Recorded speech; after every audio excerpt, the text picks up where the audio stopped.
High all my friends, কেমন আছেন সবাই? আশা করছি ভালো আছেন। আজকে আবার নতুন ভিডিও নিয়ে আপনাদের সামনে হাজির হলাম। দেখুন পুরোপুরি ভিডিওটা বন্ধুরা, যদি ভালো লাগে লাইক কমেন্ট শেয়ার করবেন, তার সাথে সাথে নতুন হতে থাকলে অবশ্যই সাবস্ক্রাইব করে দেবেন। প্রত্যেকটা ভিডিও রিস্ক এমন নয়, শুধু আপনাদের একটু এন্টারটেনমেন্টের জন্য।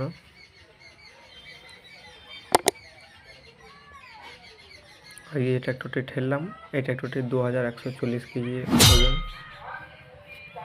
যদি ভিডিওটা ভালো লাগে বন্ধুরা অবশ্যই শেয়ার করে দেবেন। দেখা হচ্ছে বন্ধুরা নেক্সট ভিডিও। এখনকার মতো এখানেই, बाय बाय। आज इंडिया के सबसे बड़ा ग्राउंड पे हम लोग आ चुके हैं। कैमरामैन जल्दी फोकस करो। ये कोई शक नहीं।